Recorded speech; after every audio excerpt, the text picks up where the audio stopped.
عثمان لمحہ فکریہ ہے جو خرم نے سٹوری کی یا وہ شہباز رانا نے جو خبر کی، آج اس کے اوپر اسد عمر صاحب سے ایک سوال بھی ہوا اور اسد عمر صاحب نے اس کی ایک اپنی سے وضاحت دی. انہوں نے کہا کہ آئی ایم ایف کے ساتھ ایک انڈرسٹینڈنگ ہوئی تھی. تو فگرز میں تو وہ نہیں جائیں گے، لیکن as per I M F agreement جو کچھ ایگری ہے اس کے مطابق چلا جا رہا ہے. لیکن آپ نے پوری خرم کی صحیح انالیسز ہے انہوں نے دی، بڑی زبردست انالیسز دی، وہ اس کو سامنے رکھیں تو لمحہ فکریہ ہمارے سامنے ہے اس وقت پریشانی والی صورتحال. دیکھیں ملک صاحب، چاہے آپ ہیں، چاہے خرم صاحب ہیں یا شہباز رانا صاحب ہیں، آپ کا کام ہے تجزیہ کرنا اور اپنی طرف سے تو آپ بہتر تجزیہ پیش کرتے ہیں. لیکن میں سمجھتا ہوں جب کنسرنڈ اتھارٹیز کی طرف سے، میرا خیال ہے کل آپ نے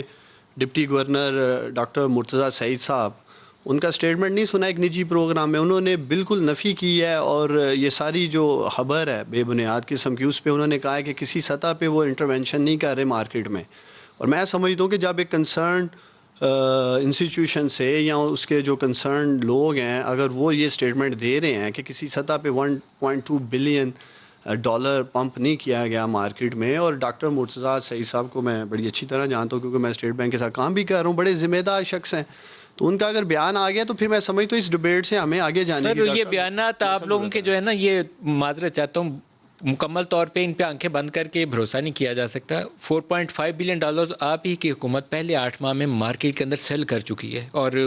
ڈبل کاؤنٹنگ بھی آپ لوگ کر چکے ہیں ڈالرز کی. تو کیا کروں، یہ پہلے بھی ہوتا تھا، یہ نہیں کہ صرف آپ نے کیا، ڈار صاحب بھی کرتے تھے، آپ نے بھی کیا.